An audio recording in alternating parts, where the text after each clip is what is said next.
Good afternoon, good morning, welcome wherever you are in the world. My name's Juliet Foster and thank you so much for joining today's session, a high-level panel discussion on uninterrupted health services for NCDs during the COVID-19 crisis. It is organised by the Defeat NCD Partnership at the United Nations Institute for Training and Research, otherwise known as UNITAR. Now, as we know, the world is facing multiple humanitarian crises at the same time as the ongoing COVID-19 pandemic, which has caused the loss of over 3 million lives. However, an even larger number, nearly 41 million people, die prematurely each year because of non-communicable diseases, or NCDs. National governments, supported by such bodies as the World Health Organization, the United Nations, and multilateral development banks, are at the forefront of tackling this challenge. Overcoming it will be key to achieving UN Sustainable Development Goal 3.4. For those of you who don't know what that goal is, it is the reduction of premature mortality rates caused by NCDs by 1/3. The deadline set to achieve that is 2030, so not long to go. Now, this high-level panel discussion will respond to our call to action by reflecting on practical solutions that break the link between NCD and COVID-19 mortality rates and finding creative ways to leverage COVID-19 response efforts to support strengthened health systems. Now, at the same time that we're gathered, there is the World Health Assembly, which is taking place. So just a heads up that some of the attendees at our event will be moving sessions. So some will be able to stay with us through the entirety of our panel, but some of them may leave us. But to those who are involved, we thank you. We are grateful for your presence here amongst us. So we have a lot to get through, and let's start things rolling by introducing the importance of this call to action, why it matters. And I'm joined by the United Nations Assistant Secretary General and Executive Director for the UN Institute for Training and Research, Nikhil Seth. The floor is yours, Nikhil. Thank you, Juliet. Excellencies, colleagues and friends, an important component of UNITAR program is the Defeat NCD Partnership. And I would like to congratulate the Defeat NCD Partnership for organizing this event today. As we meet today, the front page of newspapers remind us that we have lost 3.5 million people due to COVID-19. And WHO feels that this is underestimate. It's a tragic number, and we should learn to do much better. What we are not learning behind all these grim statistics is how many of these 3.5 million people and beyond we have lost to COVID are NCD patients, non-communicable disease patients. It is established that patients with diabetes, cancer, cardiovascular diseases, and other NCDs are the most affected and the most at risk for severe COVID-19 disease. That is why it is an honor to be here today in the presence of Dr. Harsh Vardhan, the Minister for Health and Family Welfare of the Government of India and Chair of the World Health Organization's Executive Board, Dr. Dechen Wangmo, Minister of Health, the Royal Government of Bhutan, and President of the 74th World Health Assembly, and congratulations on your elections, Madam. Dr. Daniel Ngamije, Minister of Health, Government of Rwanda, Dr. Amadou Lamine Samate, Minister of Health, the Government of the Gambia, which indicates the global priority national governments are giving to jointly tackle the twin challenges of COVID-19 and the non-communicable diseases. This is indeed a timely call to action by the Defeat NCD Partnership and partners as the world continues to grapple with the twin challenges of the raging COVID-19 pandemic and the underlying health crisis of non-communicable diseases, a growing problem which leads to over 41 million deaths annually, premature deaths. One way of overcoming some of the constraints and challenges posed is through leveraging artificial intelligence and telemedicine. We at UNITAR are committed to supporting national capacities to achieve the SDGs, particularly SDG 3, enabling universal access to healthcare. The Defeat NCD Partnership hosted by UNITAR is targeted at reducing mortalities due to NCDs by 1/3 by 2030. However, the COVID-19 pandemic has disrupted health services in over 75% of low and middle income countries, making this goal much more difficult to achieve.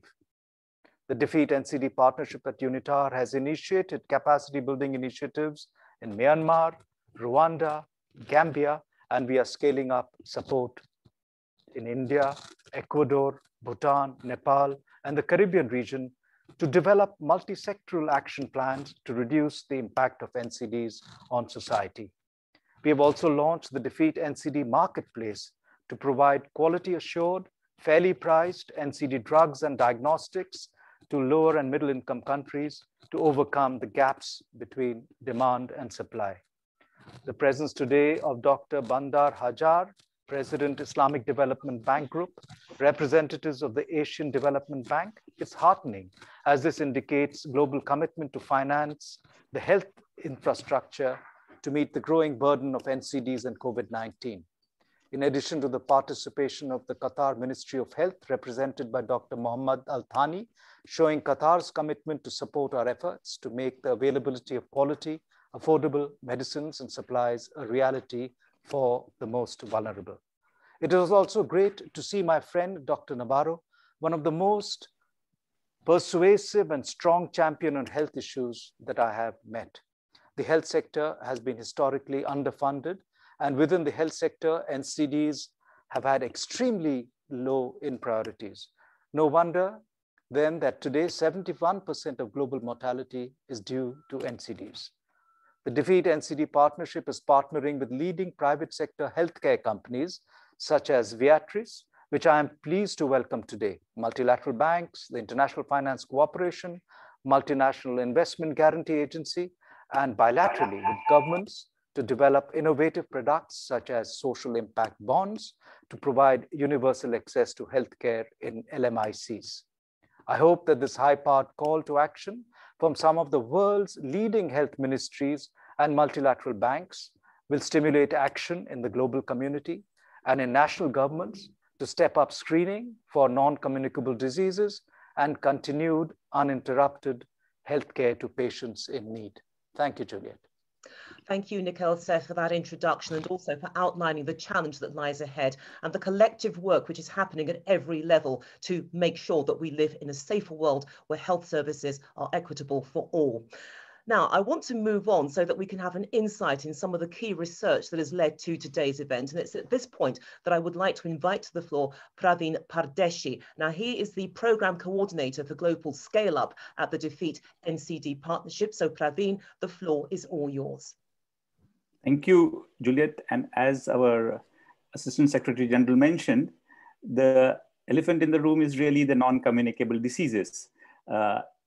What we started observing, as you can see from this graph, that when the society is very healthy, even if the COVID infection is high, the COVID case fatalities are very low. A case in point is Singapore, which has amongst the lowest non-communicable disease mortalities, which is 186, which is lower than the global average by more than 50%. And its COVID case fatality rate is less than 1%.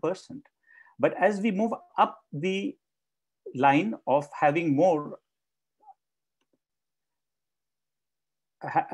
having higher mortalities due to non-communicable diseases, the curve of COVID case fatality rate keeps going up.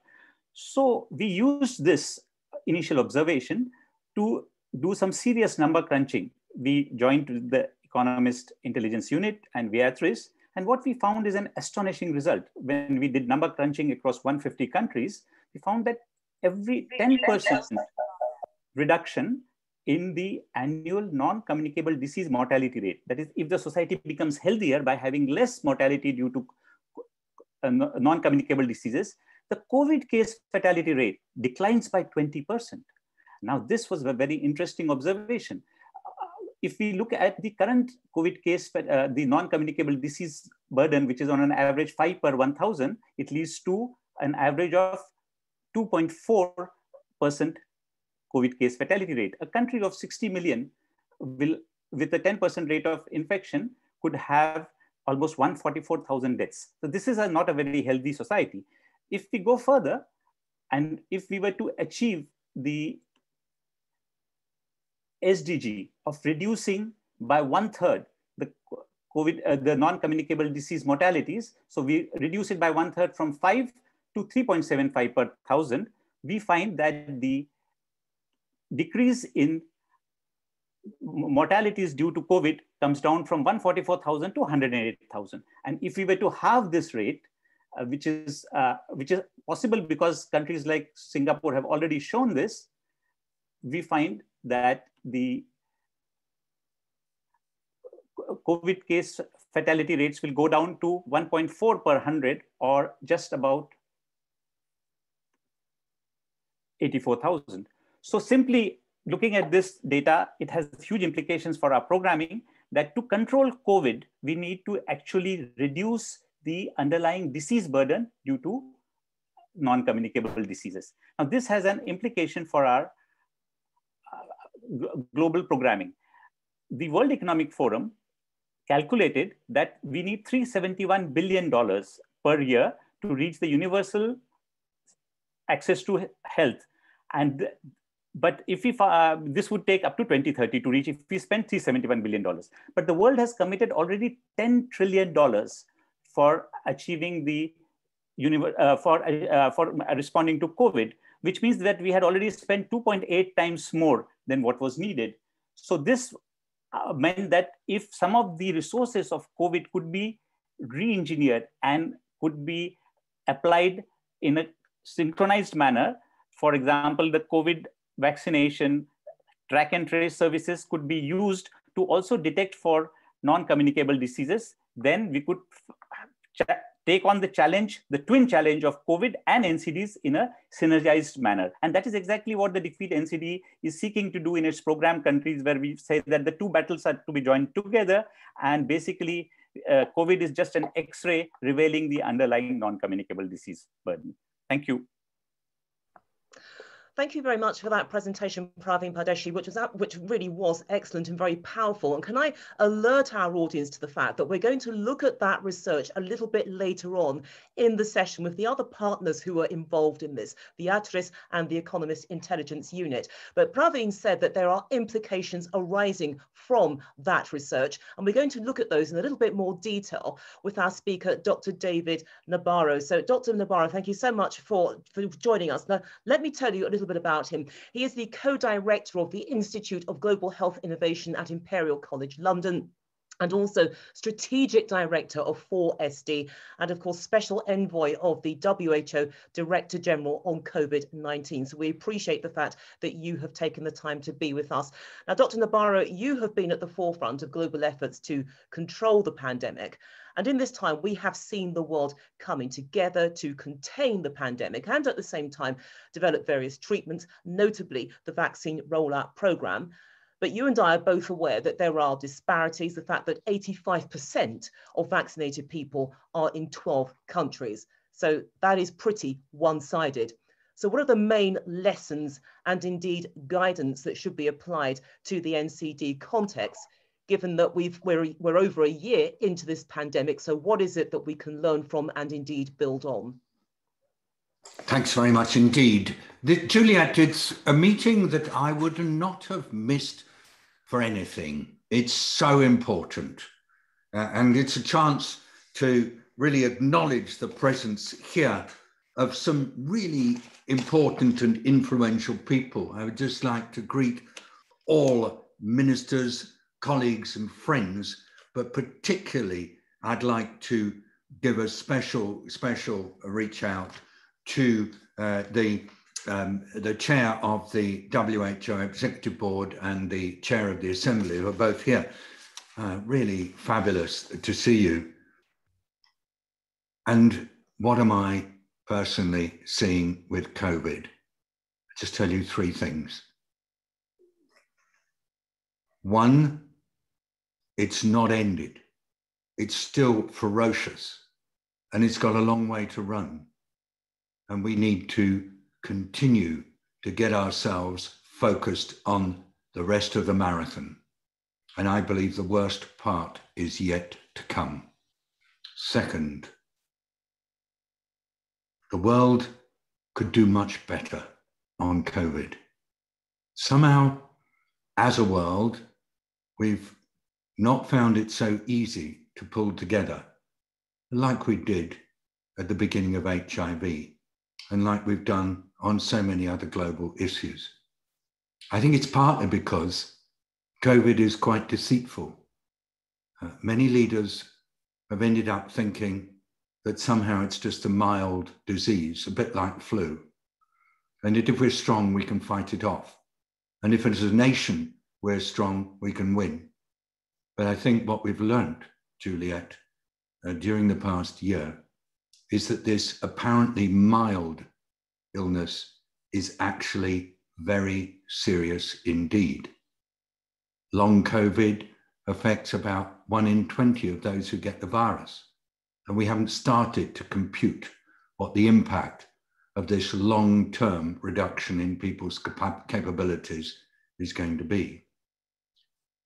COVID, as you've all pointed out already, is the great revealer, and it's revealing fault lines in society that we'd kind of come to terms with, but now we realize they're just not incompatible with a sustainable future, particularly the extraordinary levels of inequity in our world, and secondly, our failure to work together on governance of dealing with a global health issue.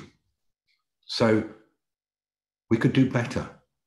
And in a way, we've been deceived by the apparent mildness of the disease. This is not a mild disease. This is a ferocious, unpleasant, and destructive virus, and it needs the global response that WHO is fighting for, and it needs it immediately. Thirdly, COVID is about inequity. Poorer people everywhere get it the worst. Poorer people everywhere find it hardest to access care. Poorer people everywhere are affected by the containment measures more than anybody else. It's a disease that is actually highlighting the inequities in all societies. Just look at the epidemiology from the United Kingdom. The hotspots right now are in the poorer parts of the country. And that's something that everybody needs to understand. So where do we move from here? Number one, a lot of the extreme illness and death is in people who are suffering at the same time with what are called non-communicable diseases, but what I would like to refer to in particular as chronic disorders of the metabolic system and of the cardiovascular system. In particular, diabetes just carries a much worse prognosis. And so the non-communicable diseases are revealed by COVID, as Parveen just said. And we've got to respond to COVID in a way that takes non-communicable diseases seriously. Number two, people are the solution, because the problem is caused by a virus. So everything we do in government, in civil society, in our professional organizations, in our businesses, must be to empower people so that they can work out for themselves what life living with COVID is going to be like in the foreseeable future.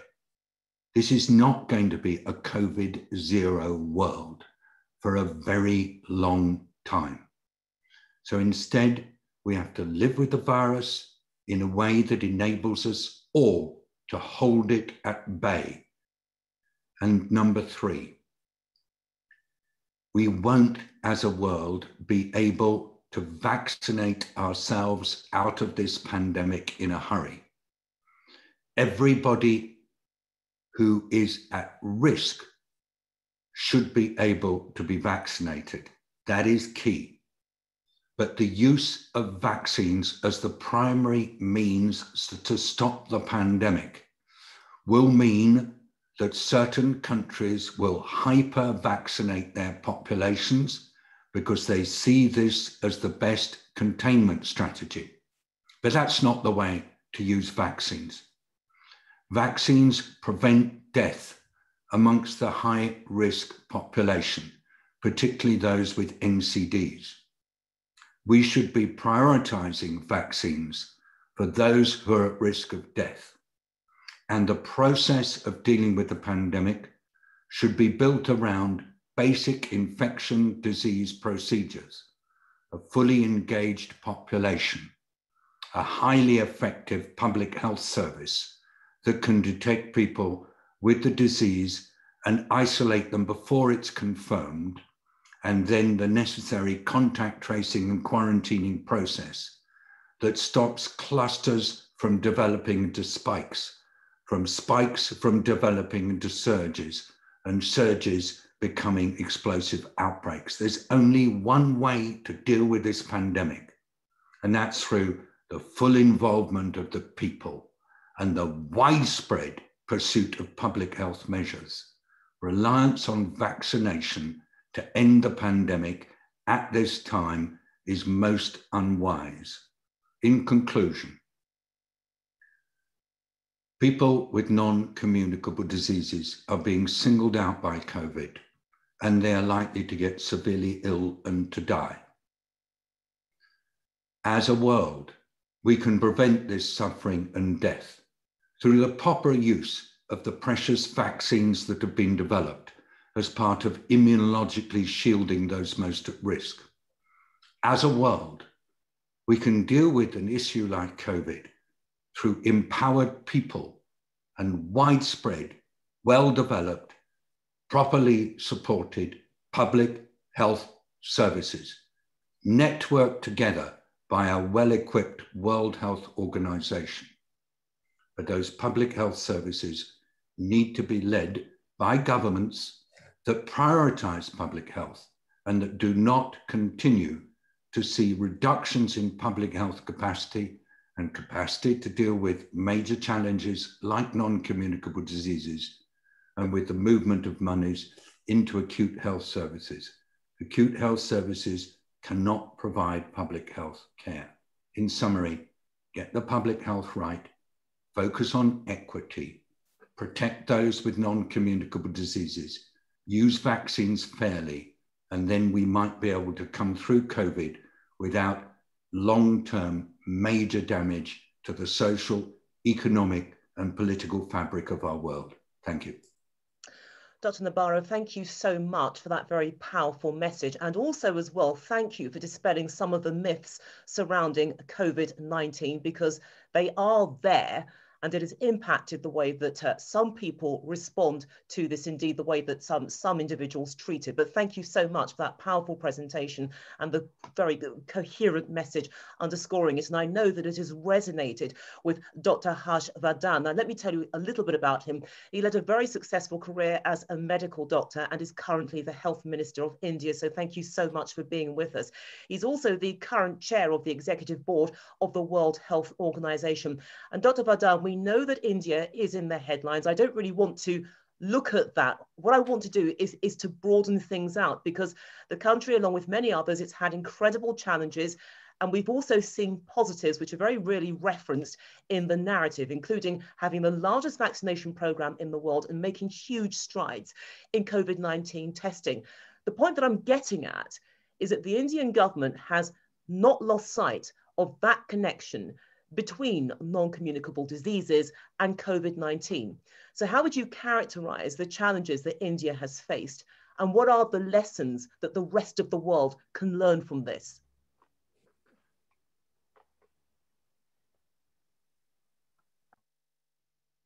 Excellencies, colleagues in public health, ladies and gentlemen, let me begin by thanking the organizers. DFID NCD partnership at United Nations Institute for Training and Research for having organized a call for action session for countries to ensure the continuity of health services to non-communicable disease patients during the current humanitarian crisis. The DFID NCD partnership was born from the recognition that NCDs are now the major contributor to the global burden of disease, killing at least 41 million people each year, the equivalent to 70% of all global deaths. And added to this, the world is now facing an existential crisis, the global threat of COVID-19 pandemic, which has led to over 3.46 million deaths across the world. And friends, my country in India too is facing the brunt of the second wave of the pandemic.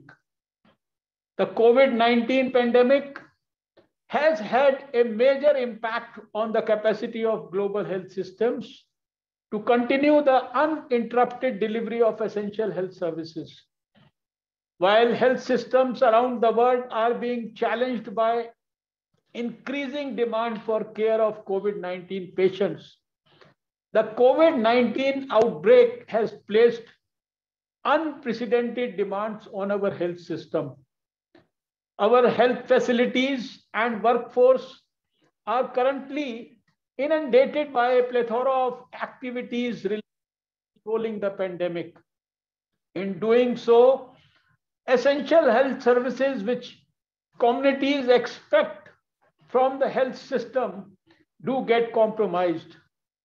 However, focusing on COVID-19 related activities and continuing to provide essential services is important, not only to maintain people's trust in the health system to deliver essential health services, but also to minimize an increase in morbidity and mortality from other health conditions. Also, to achieve universal health coverage and reduce premature NCD deaths by a third, healthcare systems need to radically transform. The Sustainable Development Goal mantra, to leave no one behind, underscores a broad, the Sustainable Development underscores a broad public health approach and a call for action by all stakeholders. It is for this reason that world leaders, governments, and stakeholders across all sectors of society are keenly viewing this high-level meeting on continuing NCD care during challenging times such as the present.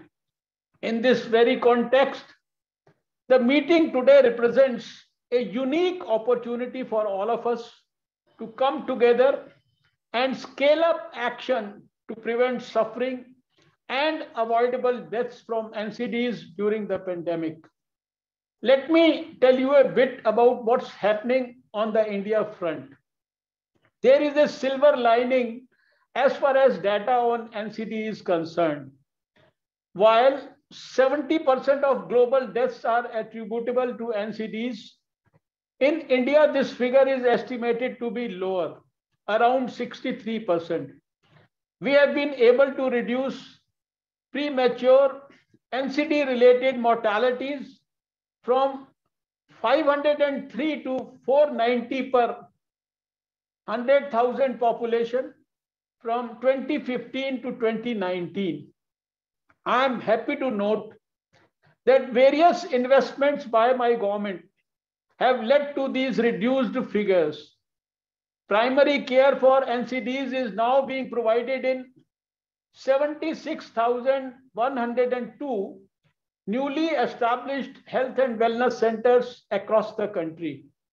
Ayushman Bharat and Pradhan Mantri Jan Arogya Yojana have expanded the scope of primary health care to include screening and diagnosis of NCDs and eliminated out-of-pocket expenses related to NCDs for 100 million vulnerable people. India has been one of the first countries to launch a multi-sectoral action plan to reduce underlying NCD risk factors related to tobacco, salt and sugar, and uniquely targeted reduction of household pollution by replacing solid cooking fuel. This reduced chronic respiratory ailments among women. For example, through the provision of cooking gas to millions of rural households. My government's response to NCDs has been robust and aligned with political declaration conveyed in the high-level meeting on the prevention and control of non-communicable diseases at the United Nations General Assembly in 2011 and 2014. Friends, there is no denying that health systems around the world are being challenged by increasing demand for care of people with COVID-19, compounded by fear, stigma, misinformation, and limitations on movement that disrupt the delivery of healthcare. In such circumstances, we need to adjust governance and coordination mechanisms to support timely action and prioritize essential health services to adapt to changing contexts and needs. Friends, I strongly believe that as public health leaders, we need to make a renewed commitment to fund public health and remove financial barriers to access, as well as reprioritize and reprogram existing budgetary resources. And I am sure that the Defeat NCD partnership is bringing together governments, the private sector, and the civil society to drive action in all countries. The world has enough knowledge, capacity, and even resources available to reverse the tide of NCDs. But collaboration will be crucial. This will work only if we are determined to come together to tackle the many obstacles to preventing and treating NCDs effectively. It requires shared idealism and shared collaborations. COVID-19 has created the need to apply innovative telemedicine technologies. India, with its huge IT private sector, has a distinct advantage. Artificial intelligence paired with telemedicine is powerful. India is targeting to reduce premature deaths by 25% by 2025, for which COVID-19 responses are being integrated with NCD screening and care. And IT and artificial intelligence potential are being maximized. Government allocations for COVID and other investments are being smartly dovetailed with our national NCD action plan. NCD diagnostics are being established alongside COVID screening, and NCD care services are being augmented into health and wellness centers. Friends, effective NCDs prevention and control require strong political leadership, coordinated multi-stakeholder engagement, and multi-sectoral action for health, both at the government as well as the private level. Much work lies ahead, but I am optimistic that with the energetic support of all our stakeholders and in the spirit of true partnership, we will make strong headway together in the fight against non-communicable diseases. Thank you, friends, for giving me the opportunity to participate in this most relevant discussion. I wish you all the best in your respective countries to be able to meet the current challenges thrown up by the pandemic. India stands together with the world. Thank you, and Jai Hind. And Minister, thank you so much for your presentation and your words. There's some optimism as well, and really stressing the connection with NCDs and COVID and the difference that the NCD strategy is making to the health of the people of the country, but also as well a reference there to the importance of bodies working together, funding. And this is where my next speaker comes in. This is Takeo Kanishi. Now, he's country director for India at the Asian Development Bank. It is so good to see you. Now, we know that the bank is ready to support the expansion of the COVID-19 vaccines availability. So from the bank's perspective, how does it propose to do this? And can it also be linked to perhaps other vaccines? And I'm thinking specifically of the HPV vaccine for cervical cancer. Okay. Thank you very much, Julia, and it's a great pleasure and it's an honor to be here tonight, and kindly thanking everyone around in allowing me to participate in this important discussion subject that has touched lives of all of us, and we're living in a very extremely difficult times. But the majority of the blood always in such calamity is being borne by the poor and vulnerable population in resource-constrained countries. And this is one of the reasons why that triggered ADB to plan and play an impactful role in Asia-Pacific, and cognizant with our core belief of alleviating poverty. And this is currently the Asian Pacific region remains home for largest share of the world's poor, and are nearly 4 billion people served by ADB. To a large share of the extent, only lives in 263 million are living on less than $1.9 a day, and 1.1 billion on less than 3.20 a day. So COVID-19 is unfortunately pushed an enormous number of our people deeply into a long-lasting poverty. So the pandemic is an unprecedented event, and it changed the political, economic, and social and cultural fabric of our lives. And it has been relentlessly caused death and destruction, sparing no country and no category of citizen. And it's casting its spell equally to have and have-nots. Now, undoubtedly, all countries are doing their best to defeat this virus, and thus minimizing loss of human lives and livelihoods. In Asia Pacific, ADB has been supporting the country in all possible way, and in accordance with ADB Strategy 2030, that calls upon responding effectively to the region's changing needs to fulfill our vision to achieve prosperous, inclusive, resilience, and sustainable Asian and Pacific. Now, within the 2 months of the onset of the pandemic, ADB last year announced a $6.5 billion initial package to address the immediate need of our member countries. Soon after, ADB approved the enhanced $20 billion package to help the countries to address the impact of the COVID-19. ADB, we had a response to the pandemic focusing on meeting immediate challenges to help the country to procure emergency PPE, other necessary medical equipment, to slow the spread of the pandemic and mobilize technical expertise and strengthen risk communication and knowledge support to develop national plan and strategy for effective response to the pandemic.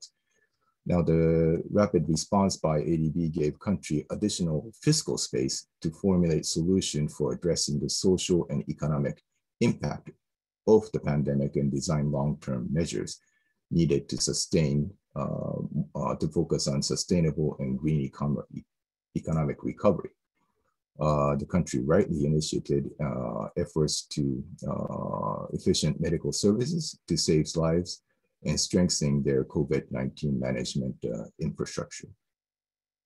In addition to stopping the virus, various non-pharmaceutical interventions such as mobility and travel restriction, school closure, physical distance, expanding testing to detect cases, contact tracing, and quarantine and isolation were implemented. And awaiting available vaccine, these were considered effective measure, but with, shall we say, collateral damage to human economy activities, thus further constrains the economic growth. Now, ADB recognizes that in addition to access to vaccine, appropriate policy, financing, and knowledge support will be needed to meet the vaccine planning, procurement, delivery, and communication needs. And agile, flexible, and timely financing and knowledge support from ADB is playing an essential role in helping countries to meet these technical, logistical, administrative, capacity building challenges for vaccine in a race towards achieving desired immunity. To this end, ADB emerged through the challenges to establish a Asia Pacific Vaccine Access Facility, or APVAX, as you correctly alluded to. This facility provides a comprehensive framework and resource envelope of about $9 billion US to support fast, high quality, and safe and equitable vaccine access in our member countries, to our member countries. Now, APVAX is designed to be flexible and provide advanced resources, finance urgent vaccine procurement, and complementary financing for vaccine delivery and distribution and administration. So we also have streamlined our internal process to cater to this needs with an urgent requirement. But recognizing the existing immunization system in the country focus on delivering child vaccine, they have limited expertise, infrastructure for unavailing adult vaccination. Adaptation are needed to deliver vaccine to adult population by improving cold chain system, skills of human resources, biohazard waste, and accordingly, our efforts are being towards a comprehensive strengthening of the entire system that is essential to deliver quality vaccine until the last mile. The establishment of the APVAX facilitate to support our member countries to vaccinate procurement system for deployment, but we deepen our guidance from our agency, especially WHO and WHO-led COVAX program, for making availability only internationally accepted, safe, and efficacy vaccines. Apart from the vaccine procurement and deployment, ADB is extending technical assistance for developing comprehensive national COVID-19 vaccine plan, including priority population identification, large-scale communication efforts for demand generation, risk communication and surveillance, and community engagement. Now, your question in terms of right now, the APVAX is solely focused on the immediate urgent need, and ADB strongly has its commitment to fighting global fight and containing the pandemic at this particular time.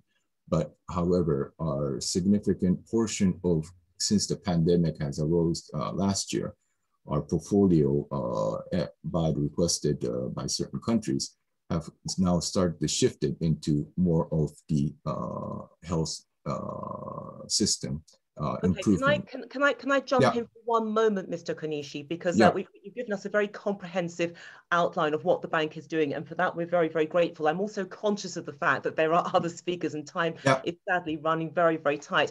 Now, I do appreciate as well that the Health Minister of India, he has stayed with us. So, Minister, if you could very briefly, and can I stress briefly, respond to what you've just heard from the ADB so that we can then hear from our other key speakers as well. Very briefly, Minister.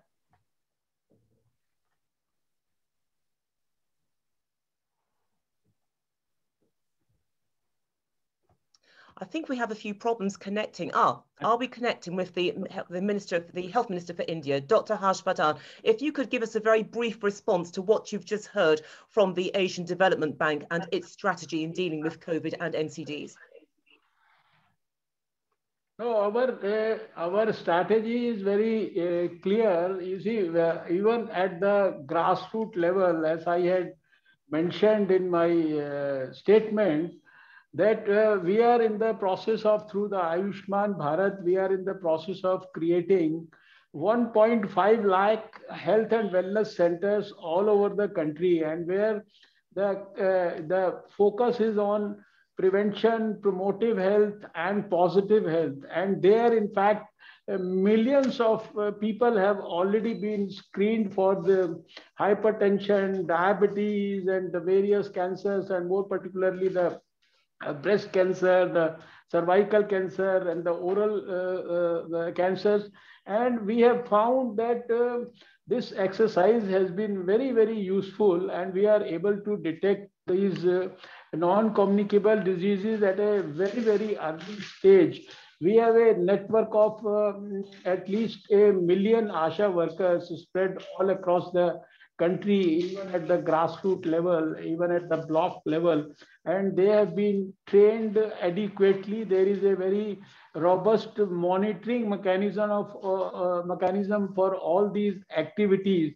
So whatever we are in fact putting in the policy, we are trying to practice this at the ground level, and with a very robust monitoring mechanism, a feedback mechanism, and a revision mechanism of the strategy from time to time. We have seen by now rich dividends for our policy, and we are very strongly committed to ensuring, even during the COVID time, in every presentation that we made to the health ministers or the health officials of the country for COVID, because it was a new virus. So we had issued our first guidelines to all the states on the 17th of January 2020.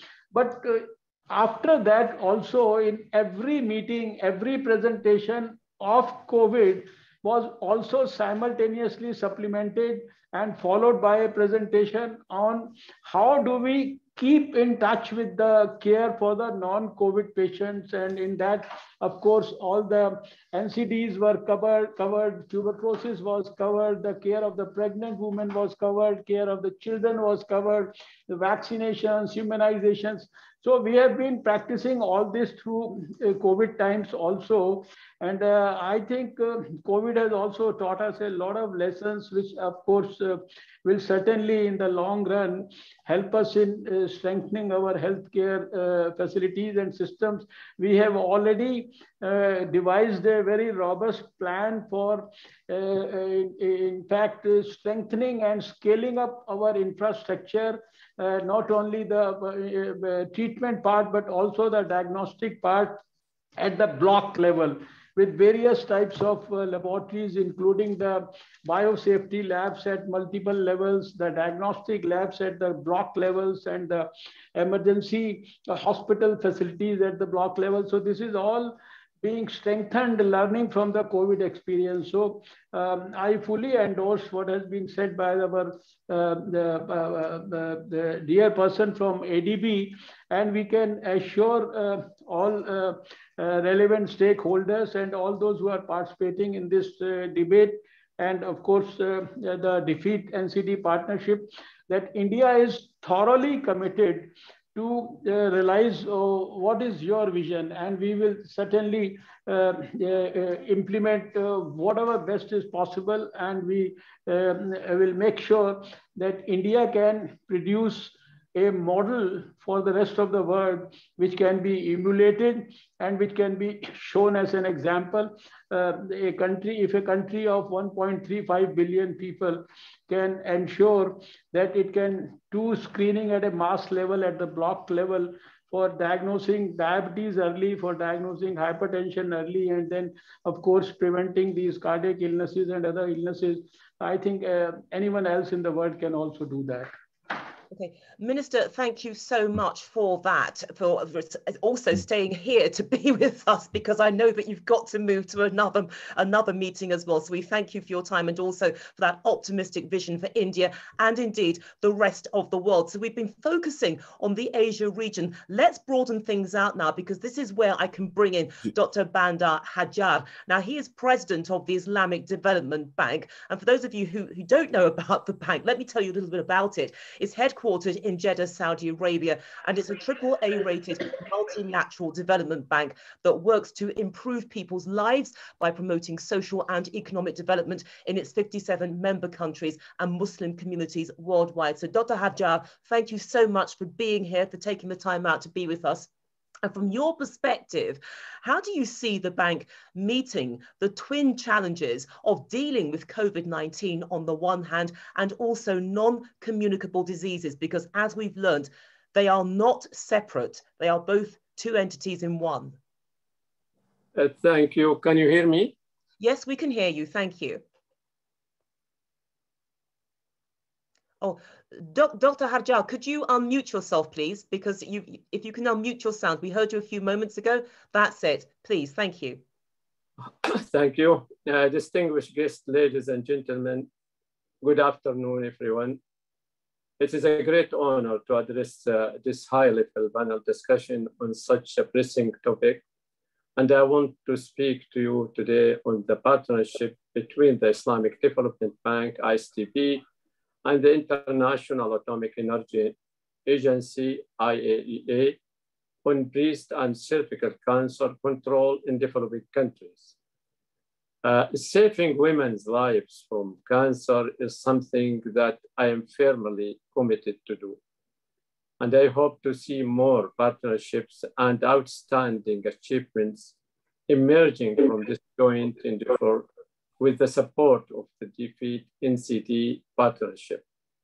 Non-communicable diseases, NCDs, are widely seen as a first world problem. However, the reality is that they are often much more pronounced in low and middle income countries.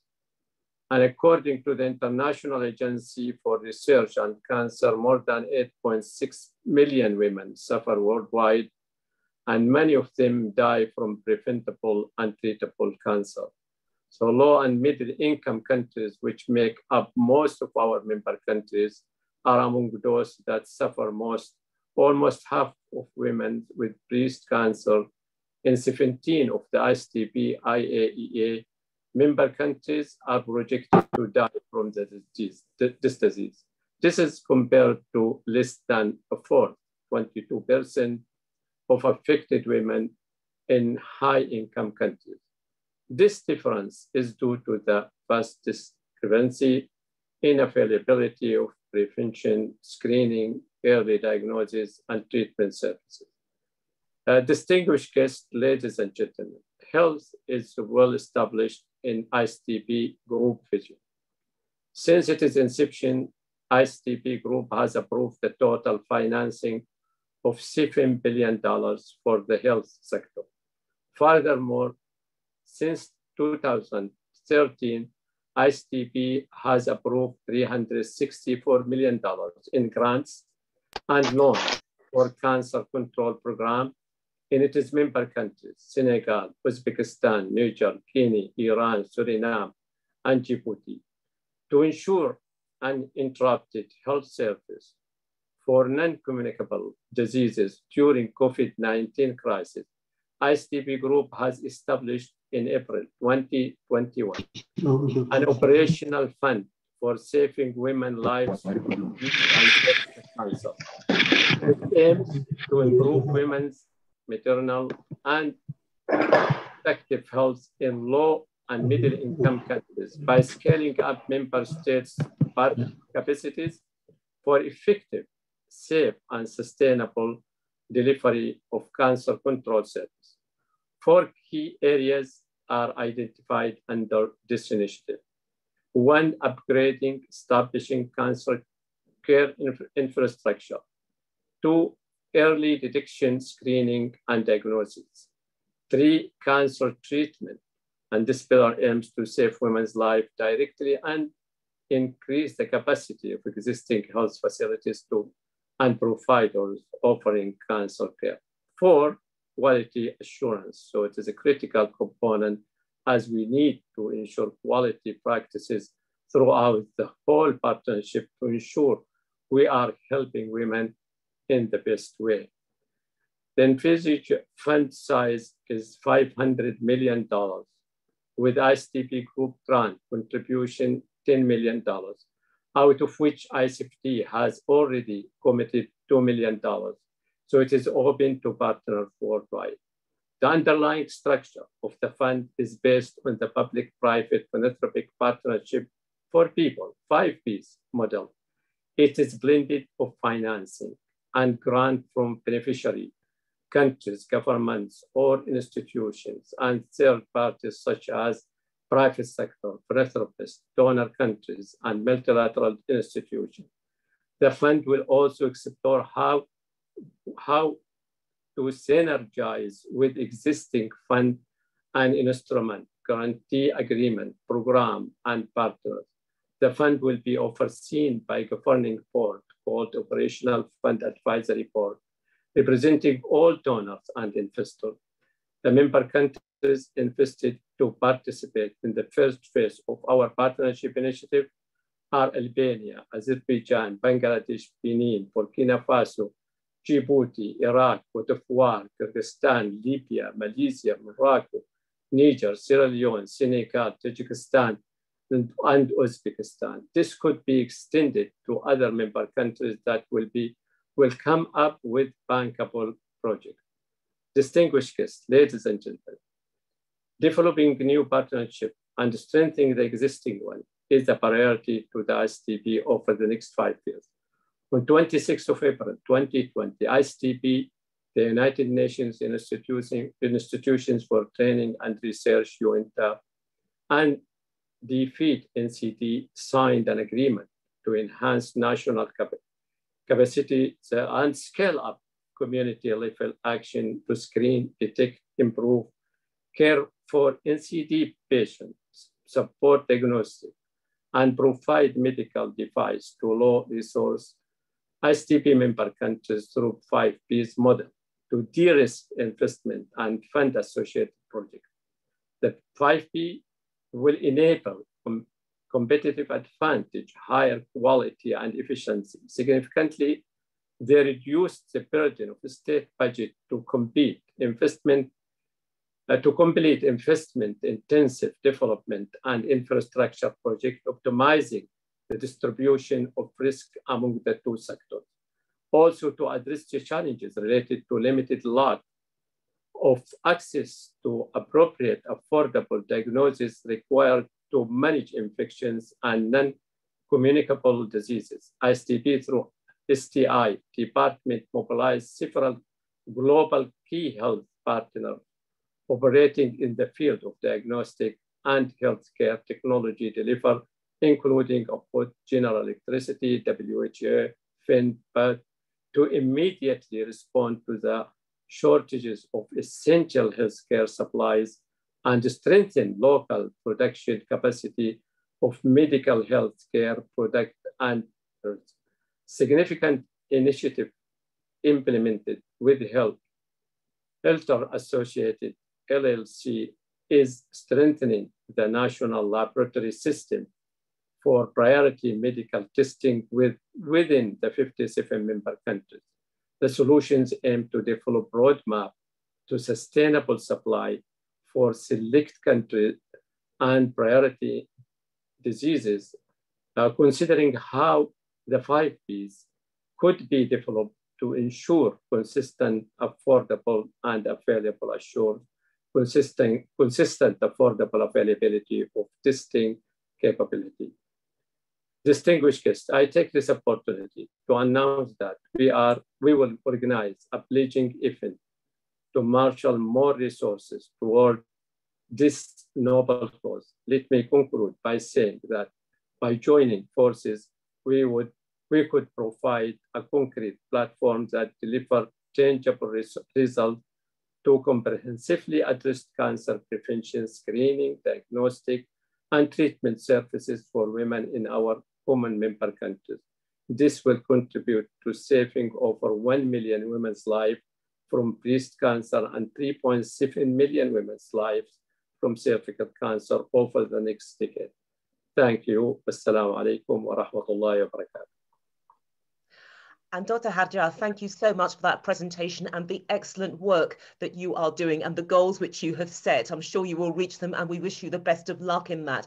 And let's move things on now, because I want to look at individual countries and what they're doing in response to COVID-19 and tackling NCDs. And this is where we can now bring in Dechen Wangbom. Now, congratulations to her, because yesterday she was elected president of the 74th World Health Assembly. She's also the only female minister in the current cabinet of Bhutan, having been elected Minister of Health in 2018. So she's broken through some glass ceilings, and well done. Now, she took this job in 2018. That was her appointment. And really, she has hit the ground running since she's been in this role, because she has been recognized for her highly efficient and exemplary manner in which she led the nation's health sector response to the COVID-19 pandemic. She was actually conferred with the Red Scarf, which is one of the highest honours that a Bhutanese civilian can receive in recognition of an individual's outstanding service to their country. So congratulations to Decheng Wangmo. But look, Bhutan has been addressing universal health access through the Bhutanese Happiness Index. So can you tell us how Bhutan can actually work closely with the Defeat NCD partnership to actually address non-communicable diseases and, of course, the challenges arising from COVID-19?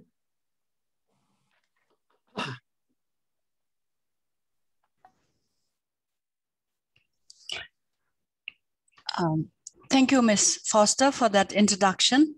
Your Excellency, Mr. Nikhil Seth, Executive Director of the UNITAR, Your Excellency, the Chair of the Executive Board of the WHO, my good friend, Dr. Harshvardhan, distinguished panelists, ladies and gentlemen.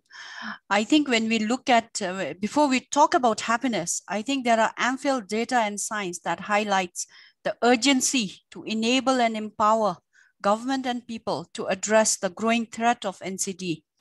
If left untreated, I think slowly it will consume many nations, especially many developing nations where the burden of non-communicable disease is much more higher. So we thank the UNITAR for this platform to share our humble experience. Just a quick snapshot on gross national happiness. It's a developmental philosophy that was coined by His Majesty the Fourth King in the early 1970s. The core philosophy behind this developmental approach was the belief that overall happiness and the well-being of humanity is more important than the mere economic growth. So if you look at the overall 4 pillars of the GNH, we are talking basically of good governance, green social economic development, preservation of environment, and conservation of cultures. So taking cue from this wise and well-intended developmental philosophy, the well-being and the safety of our Bhutanese people was the ultimate goal and also the bedrock on which our national COVID response was pegged.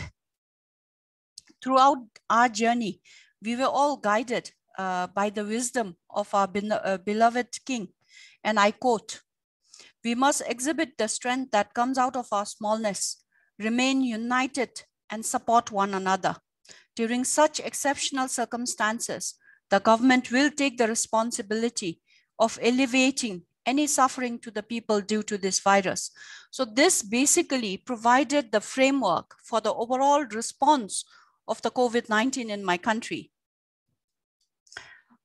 In doing so, we have so far effectively managed to contain the COVID pandemic with 1 mortality so far. And of course, the whole outbreak at the moment is under control.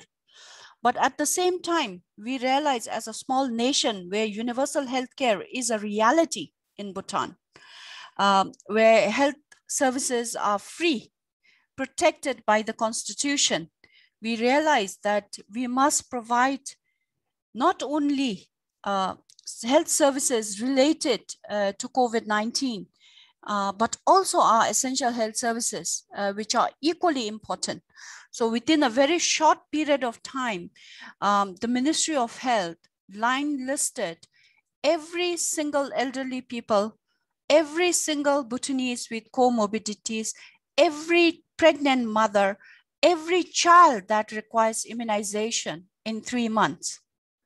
And that data, that information greatly helped us in rolling out our essential health programs with zero disruption in the country. So I think being small is indeed beautiful.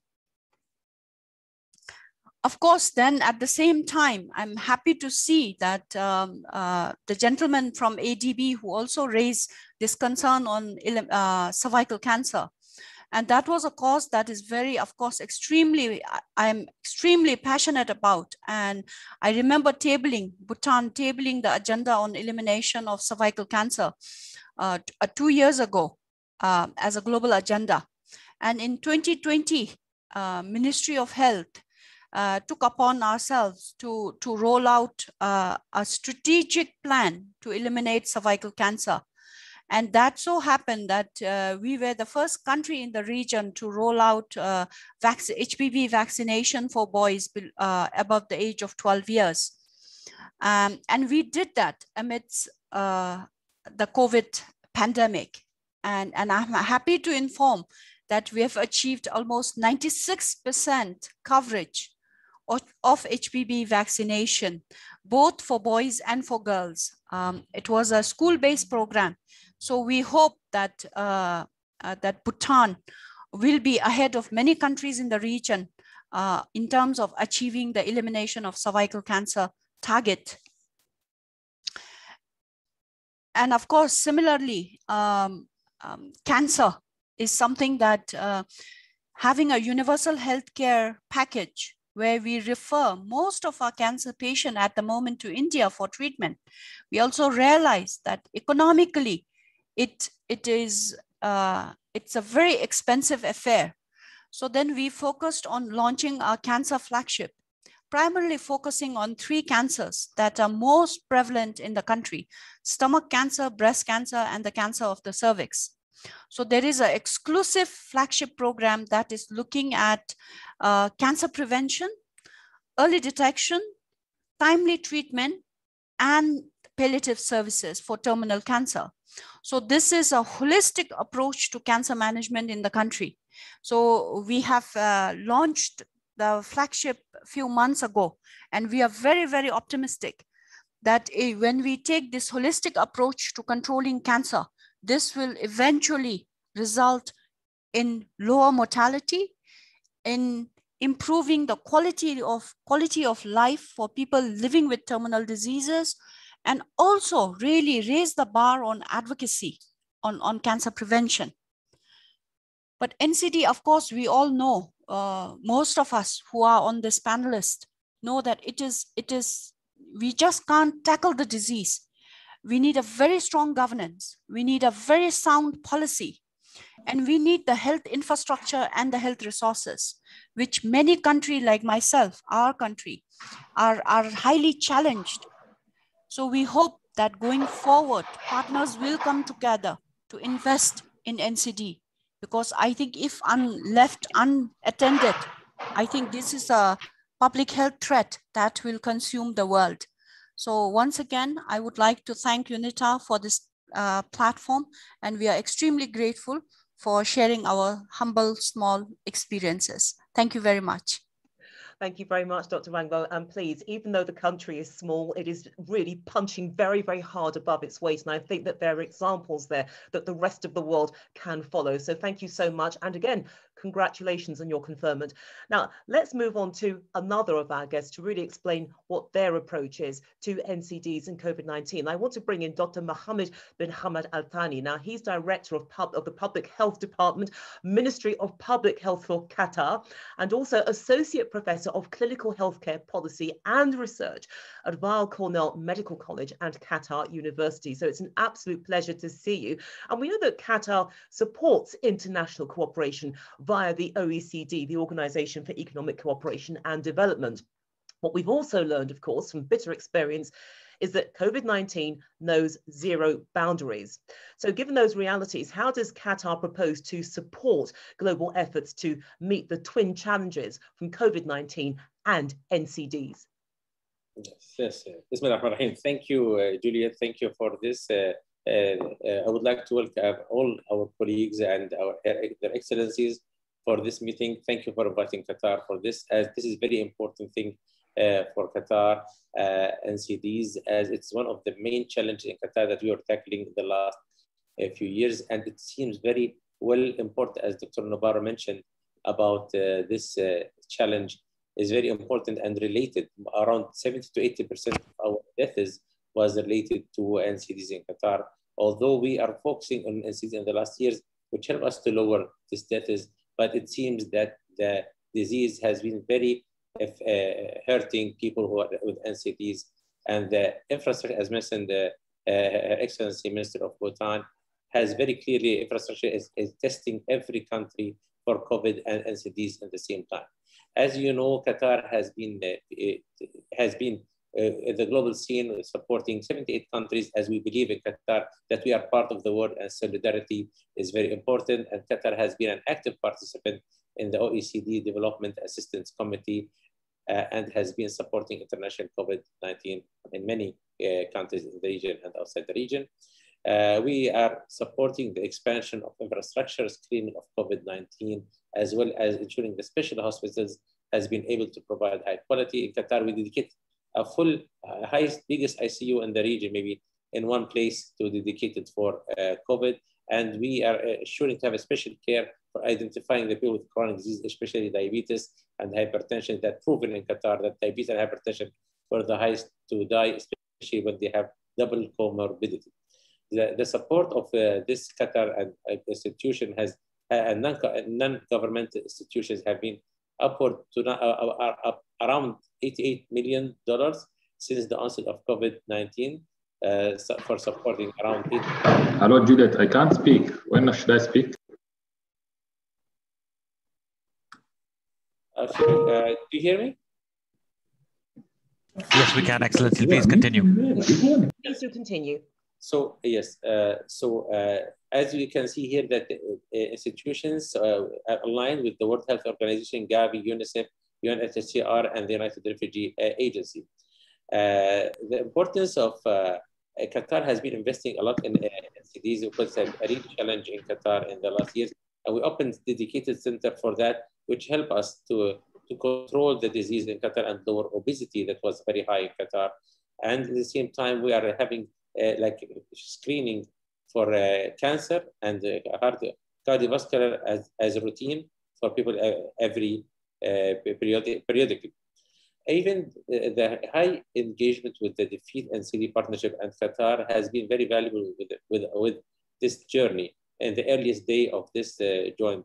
Thank Dr. Mogol for this support, and we are trying to support the low resource countries as we are building many experience as a small country. We are building many experience what can work and what cannot work, and this is helping us to find a better solution after we test different sides, and we are ready to support the countries in need for this as part of our system. We have and our non-governmental organizations we will always support. We believe that NCDs that COVID is a crisis now. It's like very important and urgent, but the real strategic countries will add always value when they focus on the important non-urgent. People are delayed now, and we need to come back strongly to NCDs because it was forgotten in the last year in many countries. And we hope that by this important meeting, we'll support this and go together to assure that NCDs will be defeated, inshallah, soon. Thank you so much. Thank you so much, Dr. Mohammed bin Hamad Al Thani. Excellent to see you. Wonderful presentation, and we share your optimism and value the work that you are doing in the fight against COVID-19 and, of course, NCDs. Let's move on now, because I'd like to introduce Dr. Daniel Ngamije. Now, he's the Minister of Health for Rwanda, and he was actually appointed into his role in February 2020.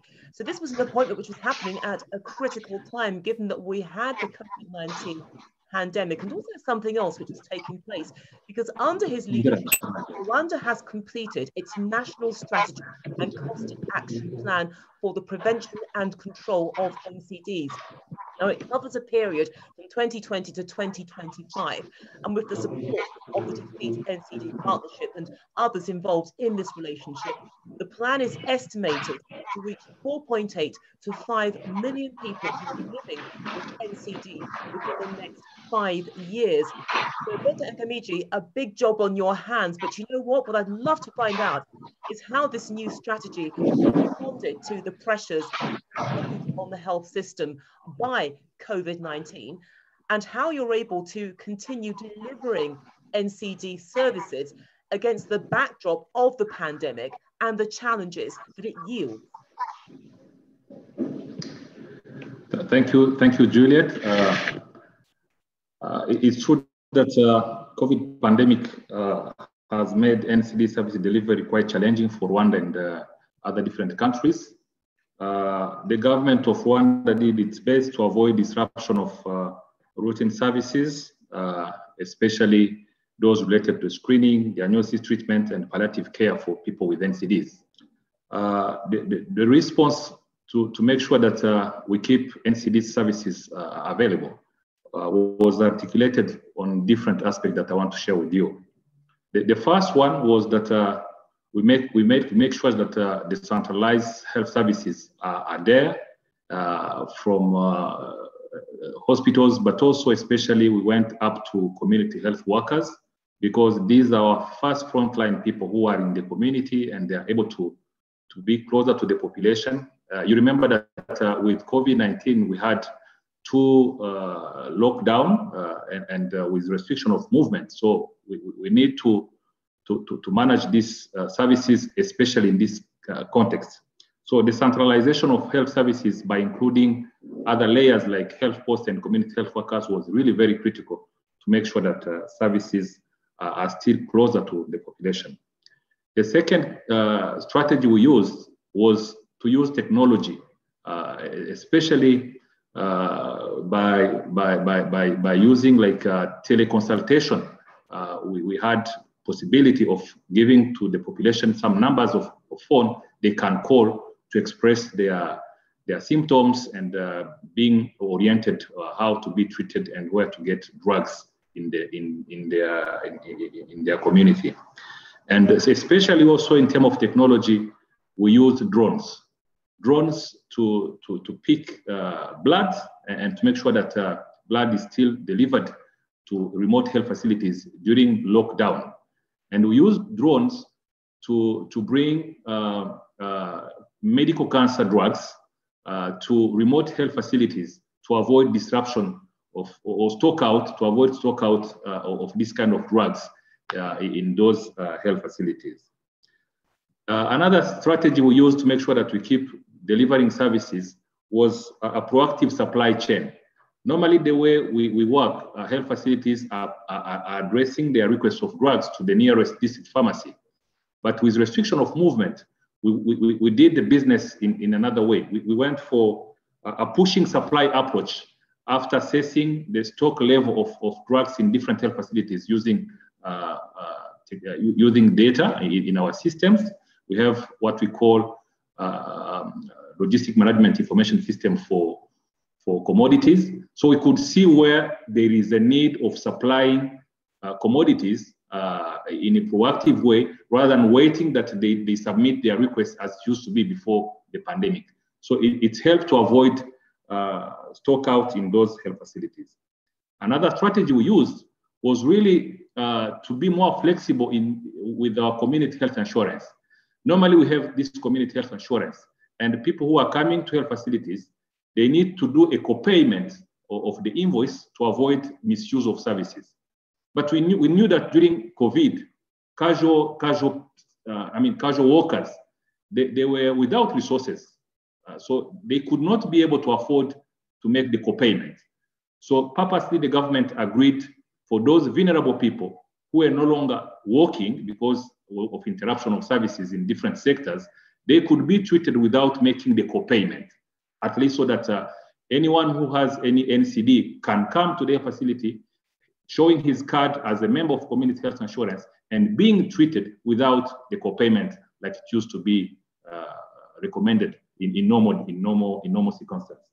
So that flexibility that the government decided was to avoid any financial barrier to allow even people with NCDs to get treatment. Another key element that we worked to ensure that there is no disruption of services is health management, human resource management.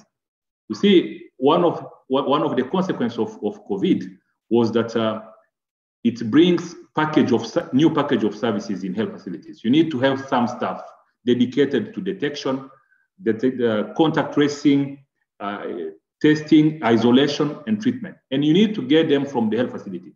So we allowed health facilities to to be flexible in recruiting additional staff and additional volunteers so that they can at least assist or fill the gap in terms of additional number of staff that were required, so that you can keep services working rather than having all nurses or doctors only dedicated to COVID-19 response. So that flexibility in recruitment of additional human resource was allowed to different health facilities, and resources was given to those health facilities so that we keep services operating at a certain good level rather than closing some services just because all staff are no longer available and they're only working for COVID. Another element we did was to reinforce some critical services like ICUs to make sure that we increase some number of beds so that we have some bed remaining to treat some emergencies like cardiovascular disease, diabetes, who are coming to the health facility just because they are in condition to be in need of ICU. So we increased number of beds in our ICUs so that we have beds for COVID-19, but we have also some beds remaining for some critical cases as a complication of NCDs, as I say, some cardiovascular disease or diabetes, if there is a need for being treated at the hospital. Then last and very critical, we make sure that the Ministry of Health remain with its key functions, because COVID was there and could stay for long. The Ministry of Health was requested to keep coordinating different sectors in the response for COVID, but also for the rest of services. Mobilizing resources, this is also a key function of a Ministry of Health. During COVID, we managed to mobilize resources for COVID, but also for addressing other health issues, especially to fix some needs for making some outreach programs, especially for mother and children, for family planning, antenatal care, immunization, so that we are with COVID, but we make sure that we mobilize some additional resources to make sure that we can act differently and provide those services. And to end my intervention, I just want to say that COVID-19 is not the last pandemic that we need to face. And unfortunately, it's one of the pandemic which affect most vulnerable people, especially those having NCDs. So it means there is a need to set a strong, resilient health system which can resist to the request of additional needs in terms of human resource, so that if there is any pandemic, we can still keep a certain level of services, including some elective intervention and normal services for NCDs and other diseases, rather than being only able to fight only a pandemic when it will occur. And last, the momentum is good today. We can see it. Political makers are now more they are willing to give more resources for health, because it appears that a strong health system is there also to sustain other sectors. So I think we should use this momentum to mobilize more additional domestic resources to invest for a resilient health system, which can address NCDs and other diseases. This is a small experience that I could share with people who are watching. Thank you, Juliet. Thank you very much for that, Excellency, and thank you as well for sharing. And really the key of the Rwandan response has been to show flexibility, to use what it has, but to never lose sight of what the goal is. And consequently, it has yielded success in terms of containing COVID-19. Now, somebody else who was listening into that was the Honourable Dr. Amadou Lamine Samate, who's the Minister of Health of the Gambia. And Dr. Samate is also a renowned surgeon in Gambia and West Africa, a public health advocate and senior lecturer at the medical school in Gambia. So we're grateful for your presence here, Doctor. Now, drawing on the experience shared by Rwanda, what is Gambia's ambition in terms of the provision of NCD services, and how did the pandemic change that vision, if at all? Thank you very much, Juliet, and thank you to all the panelists for this very important meeting. We really appreciate our brother's presentation on what Rwanda has been doing. We congratulate you, and I was jotting down quite all your points, so we hope to learn from what Rwanda is doing. But certainly Gambia is emphasizing our commitment to the control of NCDs. Certainly we know the disease burden. NCD is responsible for quite a lot of mortality in most countries, and we have seen the disease trends in our countries. Before COVID, most of the deaths in the Gambia, as it is in many other countries, is due to NCDs. The Gambia is currently reviewing our national NCD policy and has commenced this in March 2021, the process of developing the new 5-year NCD strategy and cost reduction plan with technical support from the DFID NCD partnership at the United Nations Institute for Training and Research. The new strategy and cost reduction plan would be designed to set clear NCD interventions with expanded service packages to be provided by different levels of the health system in its aim of accelerating the country's progress to achieving the global targets. Despite the difficulties that our health system is facing to cope with the COVID-19 pandemic, we realize in the Gambia that protecting NCD patients and providing them with the best quality of care is the best way to reduce the burden of the pandemic on patients, communities, and also on our health system and economy in general. Ensuring universal health coverage for all citizens is actually our aim, and this cannot be done without ensuring that all the corners of the country are reached with regards to availability of services, testing for NCDs, and then the management of them. As of today, the Gambia has vaccinated 25,779 persons with COVID-19 vaccine. And we seek to vaccinate additional 20% of the population before the end of the year. Now, the case fatality rate for COVID-19 in the Gambia stands at almost 3%. Now, this we attribute to probably low testing in many of our facilities. Most of the testing in the Gambia is done in the urban areas. We still have encountering challenges, expanding testing services to the provinces. So therefore, the total number of cases as a country probably could go up, but the mortality would remain the same, and then the case fatality rate probably would have dropped. We are poised to complete and operationalize the NCD strategy and cost reduction plan before the end of 2021. And we are happy to partner with the UN agencies and other partners in addressing the human and financial resource gaps required to provide sustainable NCD services to the Gambian population. The NCD challenge requires a lot of collaboration, and we welcome collaborations, experience exchange, and support within countries in our beloved continent, and all the development partners who have been and will be supporting our scaling up. COVID-19 has been a big challenge for the entire world, especially for the resource-poor countries like ourselves, with limited amount of ICU beds, with limited number of intensive care doctors and nurses in our facilities. Now we have to scramble to make sure that we provide more ICU beds. This is the time that we had to do the oxygen connections in many of our hospitals. We have to improvise new oxygen systems to be able to care for the critically ill patient. We have to rush to train capacity building, to make sure that we train our people to be able to take care of the critically ill patients.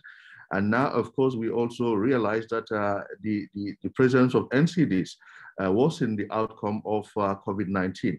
Now, this is a big challenge, but I think there are big lessons to learn from this. This is a big impetus for us to strive hard to bring the NCD burden in our communities so that diabetes and hypertensive disorders and all other cardiovascular disorders are brought down to the barest minimum.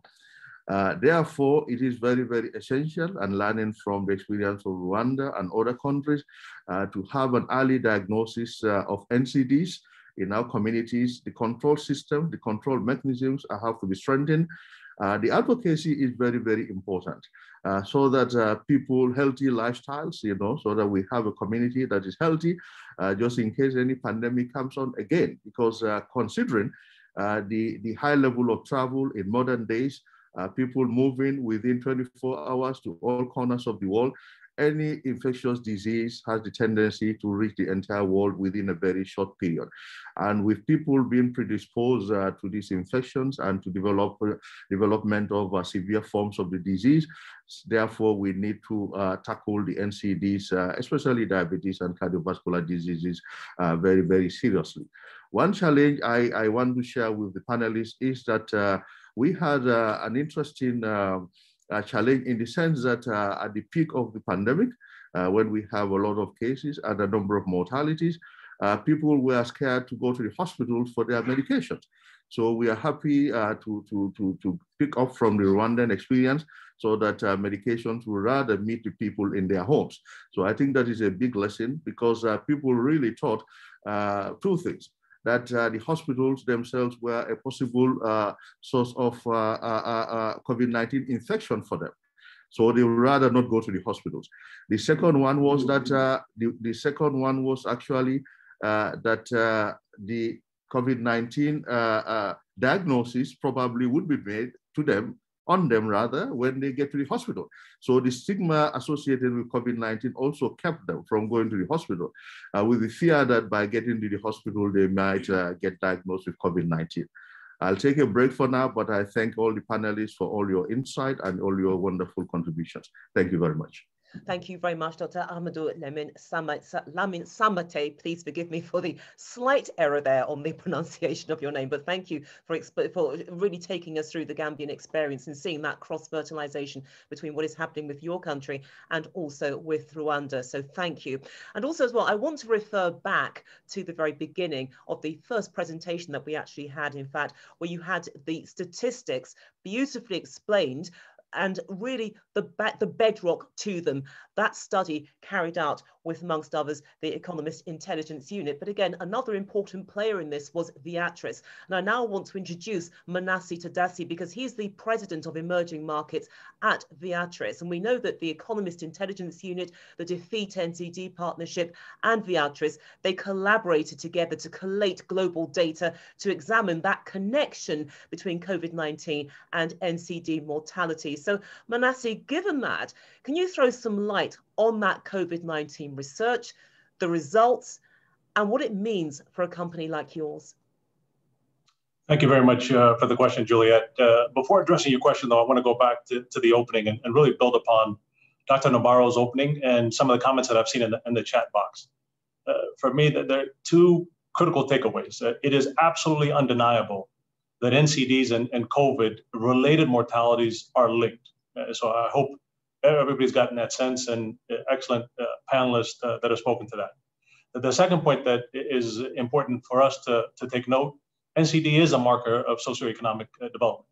So for me, as head of emerging markets at Viatris, if you hear nothing else from me, as countries, as partners, as stakeholders, everybody's speaking to this, our ability to be able to invest in healthcare infrastructure as a priority, like other areas like education, infrastructure, and the like, is absolutely important.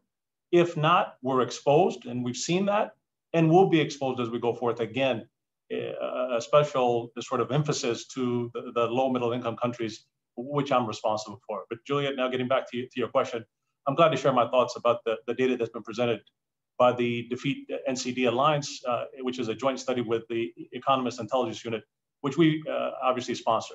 So in spite of the global trend of diverting resources from NCD care to COVID-19 mitigation, what has clearly been determined is that NCD mortality is the main driver of COVID-19 fatalities.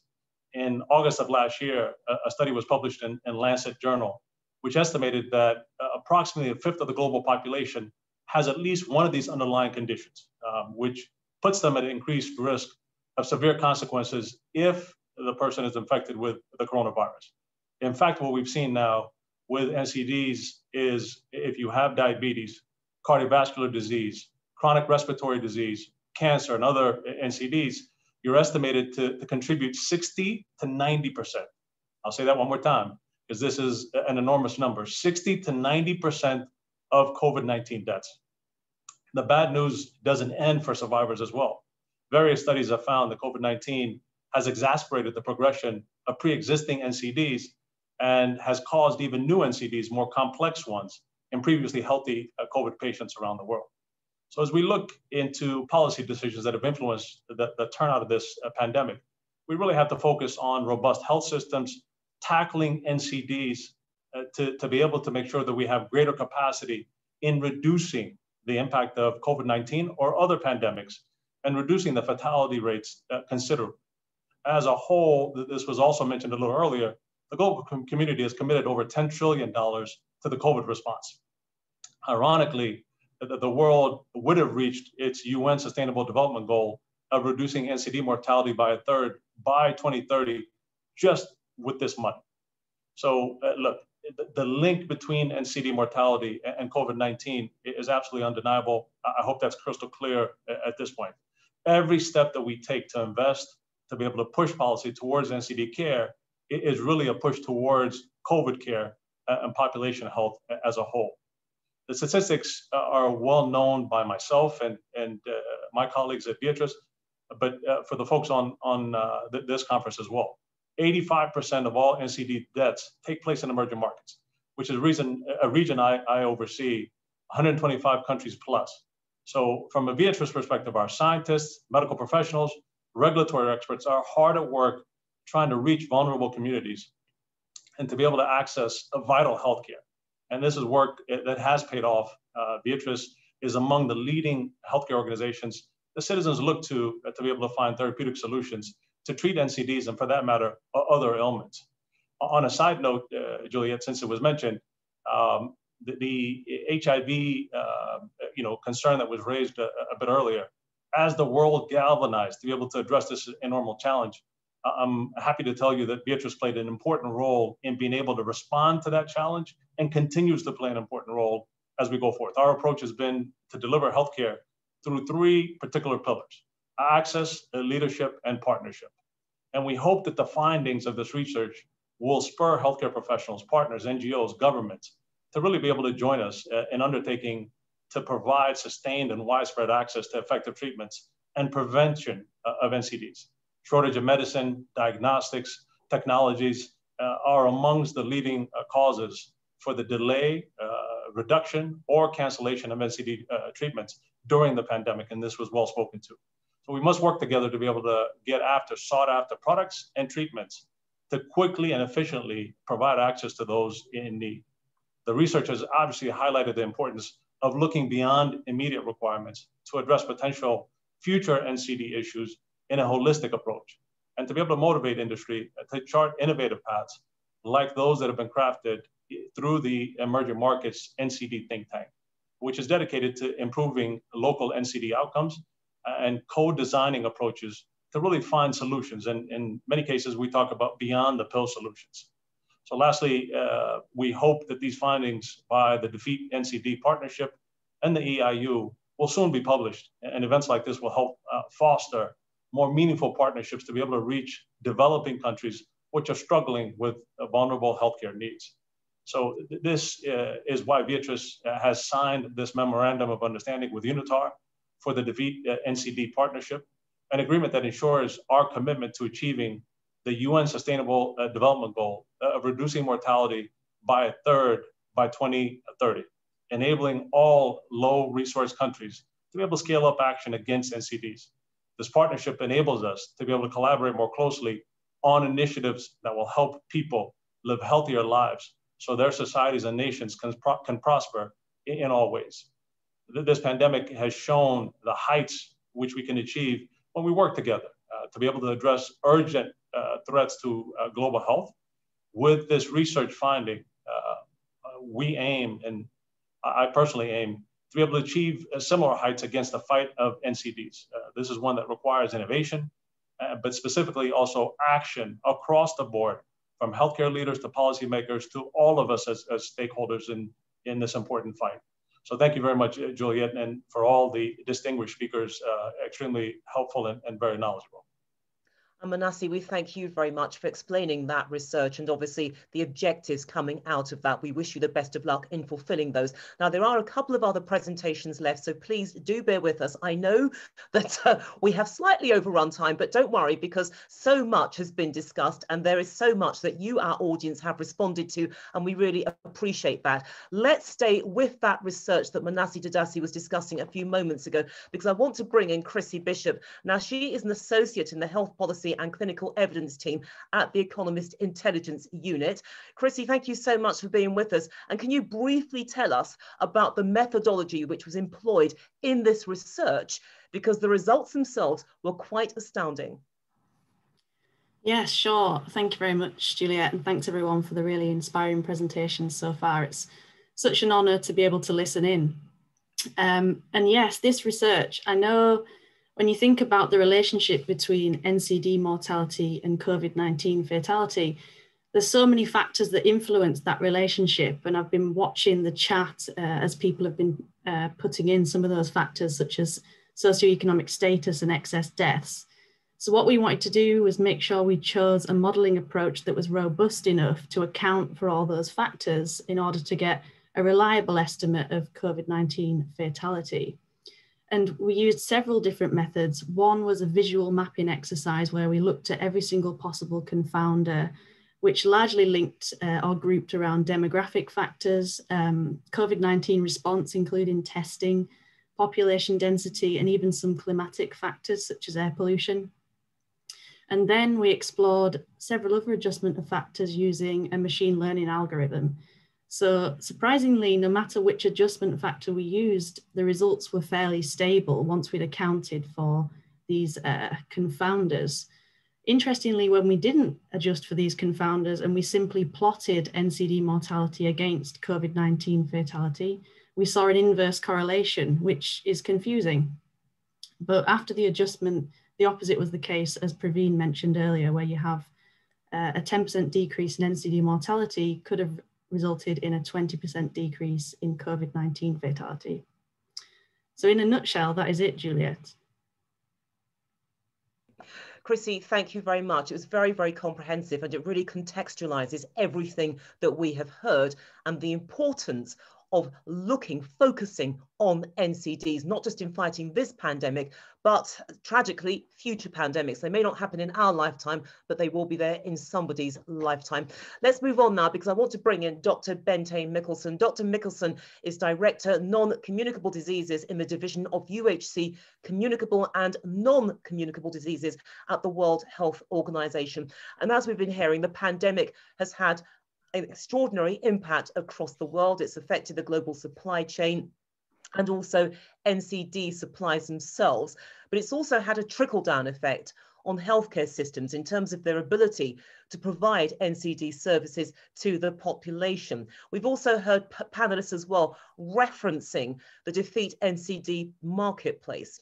So how do you think the WHO can support the efforts of that marketplace to ensure that quality assured, affordable supplies can be made available at all times, regardless of where they are in the world? Thank you, Juliet, and Excellencies, Defeat NCD Partnership and friends, or I would say uninterrupted health services for NCD during COVID. It has been thrilled to listen to all the different partners, including the government speaking today. And I just want to start with, I'm now very happy that the unfortunate deadly interplay between COVID and NCD is understood, documented, and the question is, are we acting to the extent that we need? The second is that I understand that most of us understand that UHC is really the way to be better prepared for the next pandemic. And the last thing is, which is a reiteration of a Lancet publication from last year, that there will be no UHC without NCD. And I think this is an important sort of entry point. And as we have seen during the COVID pandemic, the interruption with the health system is really alarming. And we have seen that there is a big shortfall that adds to the shortfall of coverage that we have seen before the pandemic. So the way WHO support is, of course, through being let's say, the platform. We have a huge impact at country level. On the 3 levels of WHO together, we help governments to, across the different ministry and development partners, to promote whole of government and whole of society. And this is important because the access to medicine and health products is, of course, a very important piece, but it has to be seen in a context. And of course, the development of the UHC compendium products has been very important in supporting now governments really more and more interested in getting NCD into UHC, and then also access to medicines as part of it. Actually, you may know or you may not know that the main request for support from WHO in this biennium is exactly this, to bring NCD into UHC and to strengthen primary healthcare systems. Many of you have mentioned the detrimental cost of medicines, and this was before the pandemic. We know that the out-of-pocket payment is really driving many families into poverty. And our first pulse survey that we did in May showed that one of the main disruptions of the health system was actually access to essential medicines. So what we do in the WHO is a lot of things, but since you asked me a very precise question, I will drill down to that. So in the WHO NCD department, we are supporting countries, of course, to scale up their investment in general, to build capacity in health workforces, to look into the capabilities of addressing both communicable, non-communicable, and then it's about the essential health services. One of the major interventions that we are now advocating for is to get away from the silos, because it's been a silo for malaria medicine, for HIV/AIDS medicines, and other kind of medicines. We need to really look across programs and look into horizontal integrated systems. And I would like to say that we need now to fly on the wings in the center of the COVID. So we have developed a COVID plus approach, which we hope will get some traction. And that is actually to use some of the innovations we have seen during COVID in ACT-A, in the health system connector, to really utilize the cold chain to, for example, deploy insulin and disseminate insulin through the same chain. We have had already one very important private sector dialogue on insulin. We will continue with this on diabetes later this year. And of course, we will cover all the essential major NCDs. We are also in the middle of a global diabetes compact. Many of you mentioned that one of the real at-threat populations are the people living with NCDs, and especially diabetes and cardiovascular. So access to these medicines are very, very important. And then we are doing assessments during MedMon. A marketplace will fit very well into this picture, because we need to address both the pre-qualification and the international procurement mechanisms.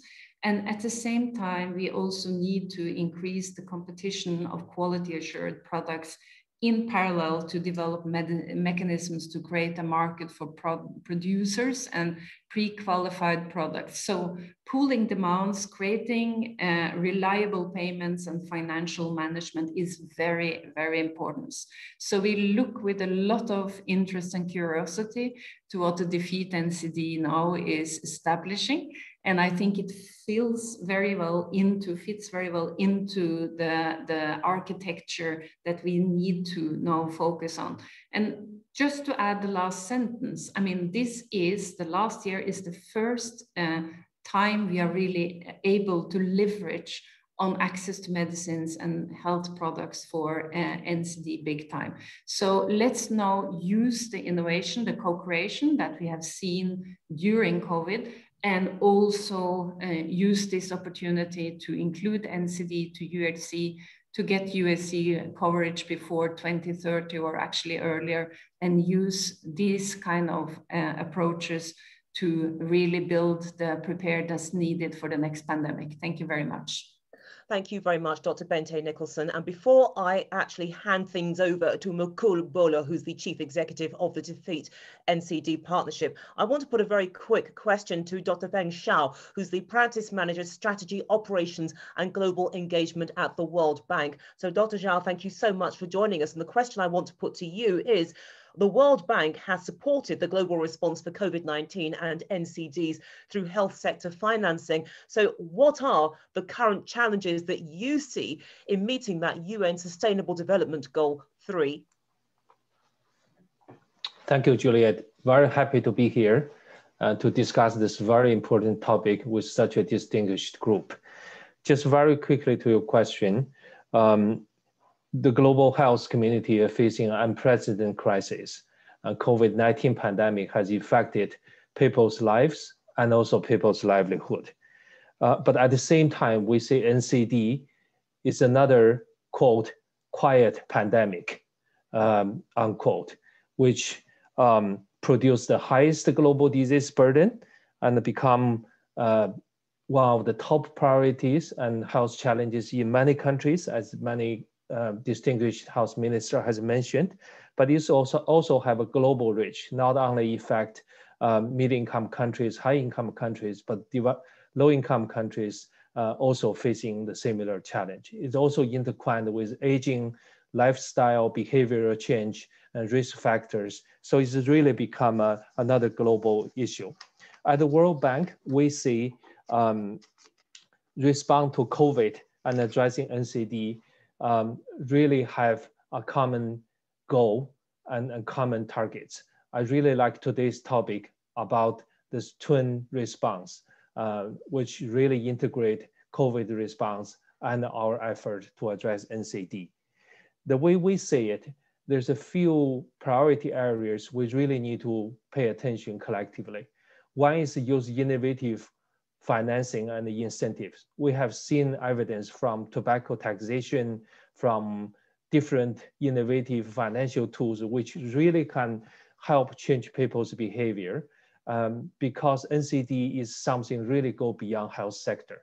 So that's one thing we probably need to do more.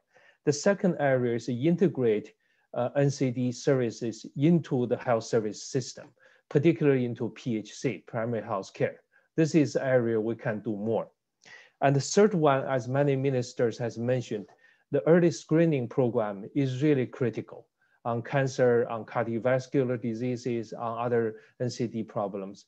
This is area the bank, in addition to our COVID-19 response program, we're willing to put in a lot of support and financing into it. And also we have existing project in different countries has generated very strong evidence in terms of results.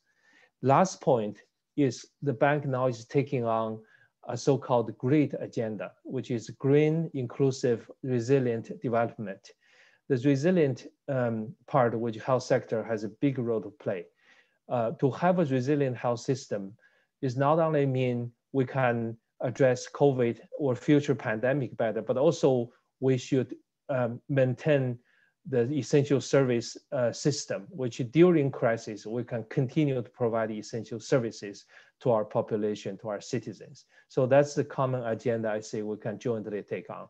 Let me stop here. Thank you so much. And thank you so much, Dr. Feng Xiao, for answering that question. And I would now like to hand the floor to Mukul Bhola, who's the Chief Executive Officer of the Defeat NCD Partnership, to share his final thoughts. Mukul. Thank you, Juliet. On behalf of the Defeat NCD Partnership, I'm really overwhelmed at the broad-ranging multinational, multilateral, private, and corporate expressions of support for the call to action, ensuring uninterrupted health services for NCD patients during the COVID-19 crisis. It's clear that by joining forces through our partnership, we can assist the world to reduce premature mortalities due to NCDs by 1/3 within the time frame of the SHE's 2030, while at the same time mitigating the impact of COVID-19. I'd like to start by thanking Dr. Harshvardhan, Minister of Health and Family Welfare of India, for sharing the valuable lessons learned from India's ongoing challenging battle against COVID-19 and non-communicable diseases. I'm pleased that India will be collaborating closely with the partnership to focus on a comprehensive approach to NCD control, both in India and beyond, with our focus on 90 low-resource countries. Dr. Nabarro's opening statement really set the scene. As special envoy of the WHO DG on COVID-19, he spoke very powerfully about how COVID-19 has revealed and exploited existing vulnerabilities in societies, which set the context for today's session on how there may be synergies between the twin challenges of COVID-19 and NCDs, and how we find solutions to these challenges. The president of the Islamic Development Bank, I'm really glad that we concluded an agreement with ISDB last month, and he's outlined very clearly some of the joint work we'll be doing on innovative financing across the 57 member states of the Islamic Development Bank, in an effort to explore and finance universal access to healthcare. The Health Minister of Bhutan, who was yesterday elected the president of the 74th World Health Assembly, has set an outstanding example of how we should look holistically at the commitment to health as part of national vision of happiness, which can keep both COVID-19 and NCDs at bay. So we look forward to kicking off the Defeat NCDs program support in Bhutan later on this year. I'm really very pleased that our team in Rwanda, working closely with the NCD department and the Minister of Health personally in Rwanda and his team, have developed the $376.2 million National Strategy and Costed Action Plan for Rwanda for 2020 to 2025. This, all in a time of the COVID pandemic, has really been quite commendable. This plan, when implemented, will directly benefit some 4.8 million people. And we also heard how innovative technologies and flexible approaches to financing and recruitment are ensuring uninterrupted service for NCD patients in the country. We're now embarking on the same path with our team in Gambia, which is based in the Ministry of Health since April this year, working closely with Dr. Samate, the minister, and his team on developing a new 5-year strategy and costed action plan for Gambia. We hope that these efforts will contribute towards Gambia's overall efforts to achieve SDG 3.4 by 2030. We're also very pleased that Dr. Al-Thani was able to join our session today.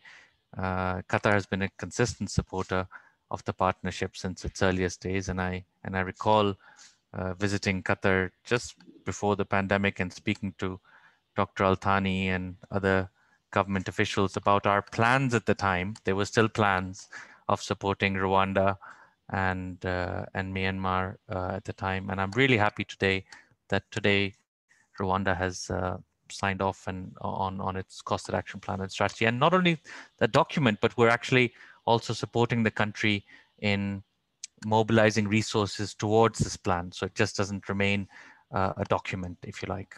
So we look forward to strengthening our work with Qatar to further promote UHC, and Nikhil and myself shall be visiting shortly, hopefully next month, inshallah. I'd really like to thank Manasi, President, Emerging Markets at Viatris, and Chrissy Bishop and the team at the Economist Intelligence Unit for working so closely with Praveen and our team to shed light on the unique causal relationship between COVID-19 and non-communicable diseases. As Praveen mentioned, the partnership is framing the challenge of tackling NCDs as a means of mitigating the impact of COVID-19. And we welcome Viatris today joining the Defeat NCD partnership with the signing of an MOU earlier this morning. UN Assistant Secretary General and Executive Director of UNITAR, Nikhil Seth, clearly explained the relevance of the core competencies of the partnership for enabling low-resource countries to achieve SDG 3.4. These are national capacity building, community upscaling, and sustainable financing, and ensuring universal access to quality assured, fairly priced drugs and diagnostics. And in that vein, in addition to supporting the governments, we're very much supportive of the work that Bente and the team at WHO has been leading on over the past few months. The surveys, the amazing results in terms of the Global Compact Initiative for diabetes, and the marketplace really is all geared up now, starting September, to start fulfilling some of those urgent demands that we're getting from governments. So we look forward to collaborating with WHO on the pre-qualification, on some of the pricing issues, the market shaping work, and really providing value for quality, affordable drugs and diagnostics to these countries to the marketplace. In closing, Dr. Tedros, the DG of WHO's opening remarks at the WHO yesterday, he said, this is not the time for incremental improvements or tinkering at the edges. This is the moment for bold ideas, bold commitment, and bold leadership for doing things that have never been done before. A sentiment that we at the Defeat NCD partnership share within the session today. So on behalf of UNITAR and the partnership, I assure the global community that we're ready to support this call to action in all our program countries and initiatives. Thank you so much.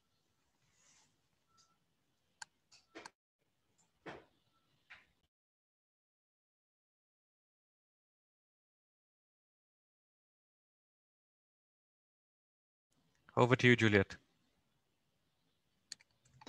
I didn't realize I was going to have the closing words. I thought that was your privilege, Mukul. You do. From my perspective, thank you. From my perspective, it really has been an extraordinarily few hours that we've been together, and really the case for recognizing that NCDs are the doorway through which COVID-19 roams and causes devastation. But we have learned from the experiences of many experts and indeed health ministers of different countries that if you tackle the NCDs, you can strike out, push back against COVID-19. It means everybody working together, not just in governments, but as we saw from the Asian Development Bank and the Islamic Development Bank, banks getting involved, and also from companies like Viatris, also getting involved with research and helping to guide the narrative forward. Thank you for everything that you have done, all of you, the work which you continue to do. Thank you for being here. And I look forward to hopefully seeing you again sometime in the not too distant future. But thank you for your excellent contributions. Take care. Thank you.